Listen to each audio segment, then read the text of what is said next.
ओम गुरु ब्रह्मा गुरु विष्णु गुरुदेवो महेश्वरा गुरु साक्षात् परब्रह्म तस्मै श्री गुरुवे नमः। ओम वंदे देव उमापतिं सुरगुरुं वंदे जगत्कारणं वंदे पन्नगभूषणं मृगधरं वंदे पशूनां पतिं वंदे सूर्यशशाङ्कवह्निनयनं वंदे मुकुन्द प्रियं वंदे भक्तजनाश्रयं च वरदां वंदे शिवं शंकरं आदौ रामतपोवनादिगमनं हत्वा मृगं काञ्चनं वैदेहीहरणं जटायुमरणं सुग्रीवसम्भाषणं बालीनिग्रहणं समुद्रतरणं लङ्कापुरीदाहनं पश्चात् रावणकुम्भकर्णहरणम् एतत् श्री रामायणम। भगवान सियापति रामचंद्र के चरण कमलों में नतमस्तक होकर के हम श्रीमद् रामचरितमानस उत्तरकांड के 54वें दोहे से आगे की कथा पढ़ रहे हैं। जो कल काकभुसुंडी के बारे में प्रश्न पूछा गया है कि ये कौन थे, तो इसमें आता है आगे की कथा ये है कि या प्रभु चरित पवित्र सुहावा कहूँ कृपाल काग कह पावा। तुम की भांति सुना मद नारी कहूँ मोही अति कौतुक भारी। है कृपालु बताइए उसको ये ने प्रभु का यह पवित्र और सुंदर चरित्र कहाँ पाया, और है कामदेव के शत्रु यह भी बताइए आपने इसे किस प्रकार सुना, मुझे बड़ा भारी कौतूहल हो रहा है। गरुड़ महाज्ञानी गुण राशि हरि सेवक अति निकट निवासी। कई हेतु कागसन जाई सुन कथा मुनि निकर बिहाई। गरुड़ जी तो महान ज्ञानी सद्गुणों की राशि श्री हरि के सेवक और उनके अत्यंत निकट रहने वाले उनके वाहन ही हैं। उन्होंने मुनियों के समूह को छोड़कर कोये से जाकर हरि कथा किस कारण सुनी। कहूँ कवन विधि भा संवादा दो हरि भगत काग उर गादा। गौरी गिरा सुनि सरल सुहाई बोले शिव सादर सुख पाई। कहिए काकभुसुंडी और गरुड़ इन दोनों हरिभक्तों की बातचीत किस प्रकार हुई। पार्वती जी की सरल सुंदर वाणी सुनकर शिवजी सुख पाकर आदर के साथ बोले, धन्य सती पावन मति तोरी रघुपति चरण प्रीत नहीं थोरी। सुनो परम पुनीत इतिहासा जो सुने सकल लोक ब्रह्मनासा। है सती तुम धन्य हो, तुम्हारी बुद्धि अत्यंत पवित्र है। श्री रघुनाथ जी के चरणों में तुम्हारा कम प्रेम नहीं है, अत्यधिक प्रेम है। अब वह परम पवित्र इतिहास सुनो जिसे सुनने से सारे लोक के भ्रम का नाश हो जाता है। उपजय राम चरण विश्वासा भवनिधि तर नर विनय प्रयासा। तथा श्री राम जी के चरणों में विश्वास उत्पन्न होता है और मनुष्य बिना ही परिश्रम से संसार रूपी समुद्र को पार कर जाता है। ऐसे प्रश्न व्यंगपति कीन कागसन जाई। सो सब सादर कही हूँ सुनऊँ उमा मन लाय। सियावर राम जय जय राम मेरे प्रभु राम जय जय राम। पक्षीराज गरुड़ जी ने भी जाकर काकभुसुंडी जी से प्रायः ऐसा ही प्रश्न किए थे।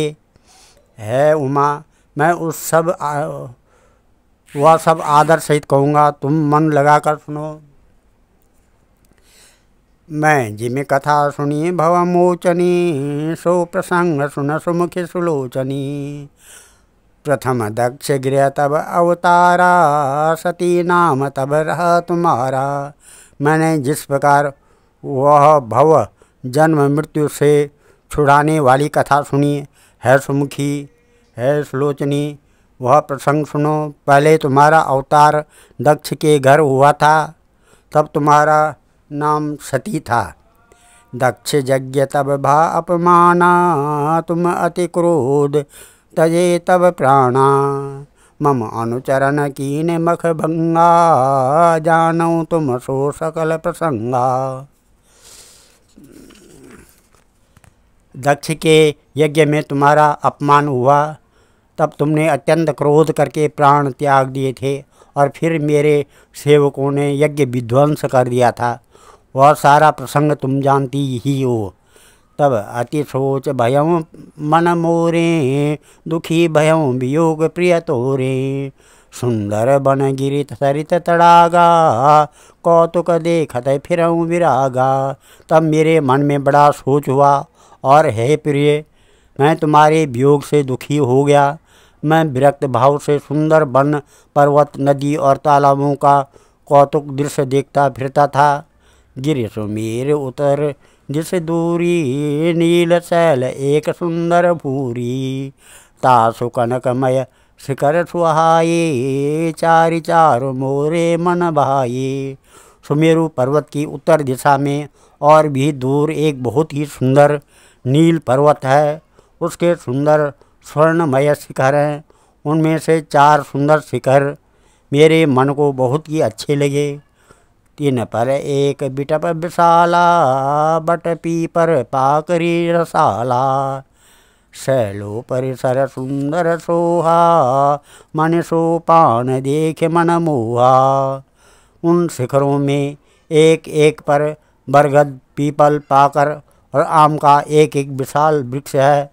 पर्वत के ऊपर एक सुंदर तालाब शोभित है, जिसकी मणियों की सीढ़ियाँ देखकर मन मोहित हो जाता है। शीतल अमल मधुर जल जलज विपुल बहुरंग। कूजत कलरव हंस गण गुंजत मंजुल भृंग स्या। हरे राम जय जय राम, मेरे प्रभु राम जय जय राम।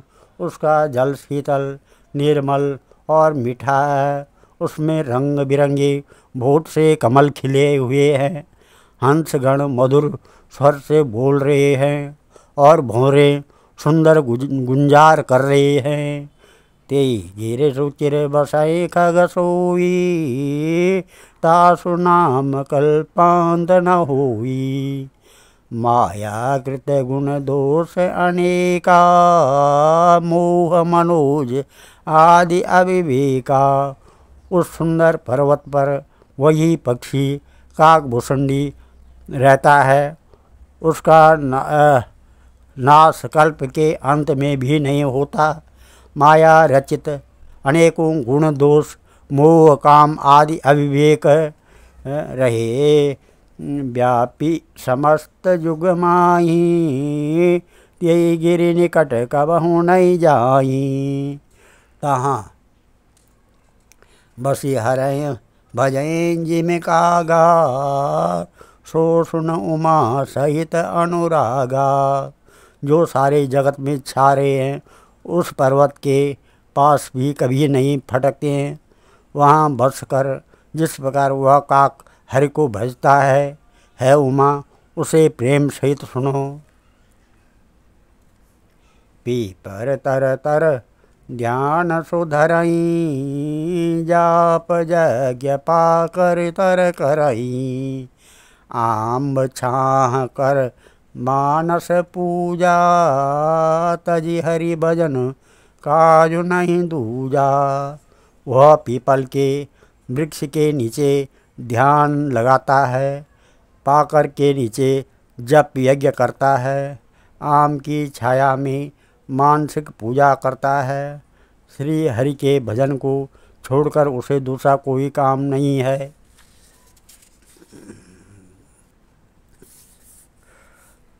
बरतर कह हरि कथा प्रसंगा आवहीं सुनई अनेक विहंगा।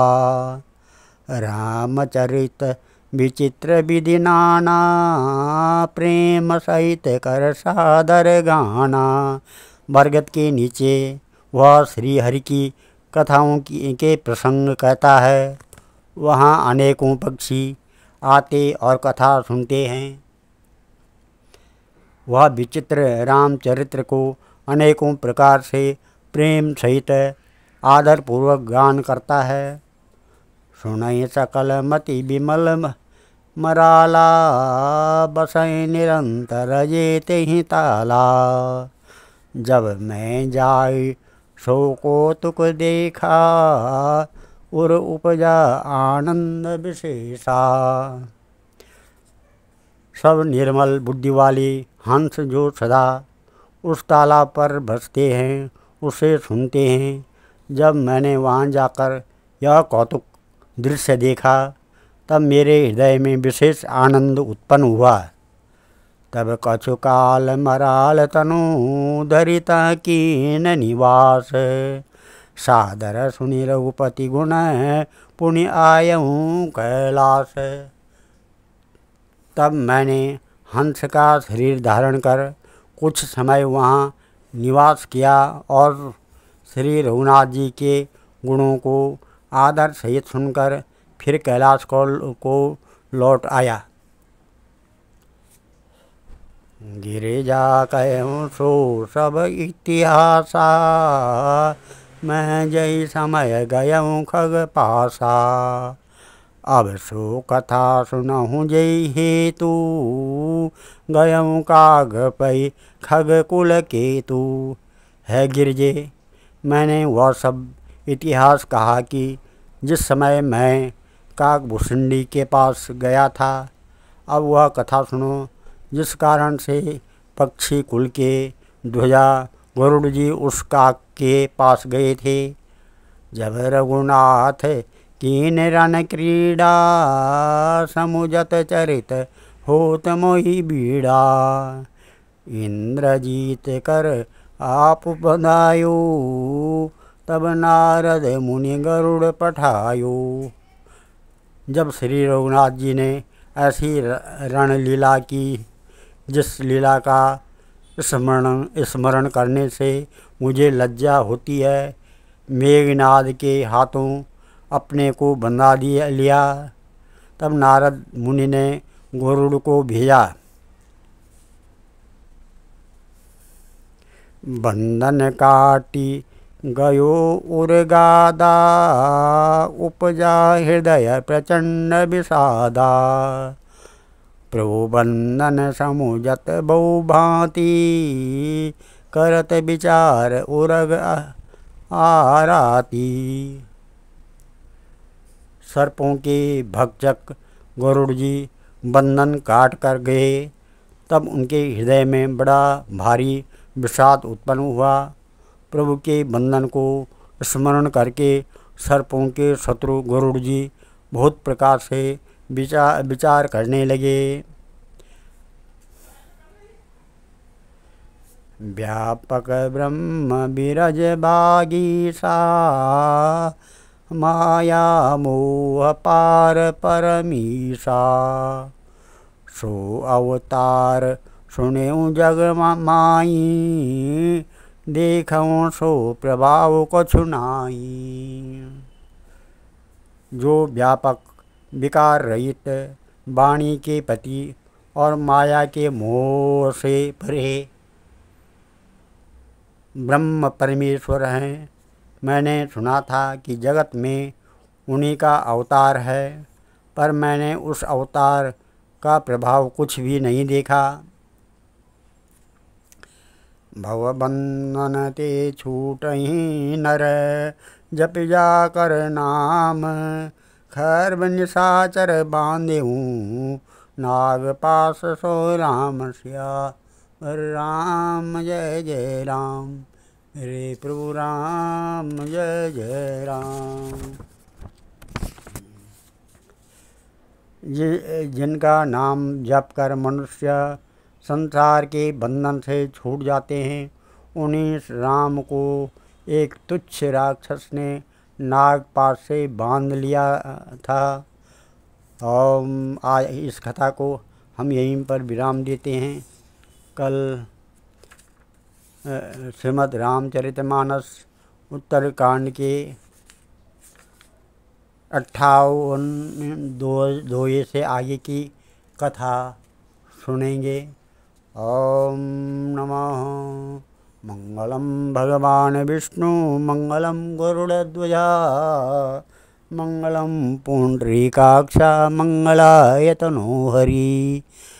मंगलम भगवान शंभु मंगलम वृषभध्वज मंगलम पार्वतीनाथ मंगलाय शिव शंकरा। सर्वमंगल मांगल्ये शिवे सर्वार्थ साधिके शरणे त्र्यंबके गौरी नारायणी नमस्तुते। अन्नपूर्णे सदा पूर्णे शंकर प्राणवल्लभे ज्ञान सौभाग्य सिद्ध्यर्थम भिक्षां देहि च पार्वती।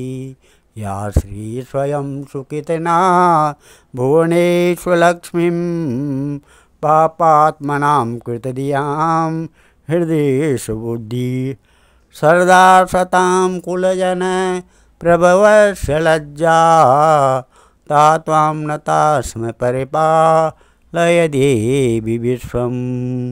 सरस्वती महाभागे विद्याकमललोचनी विश्वरूपे विशालाक्षीं विद्यां देहि च परमेश्वरीं। सर्वे भवन्तु सुखिनः सर्वे सन्तु निरामया सर्वे भद्राणि पश्यन्तु मा कश्चित् दुःखभाग् भवेत्। धन्यवाद।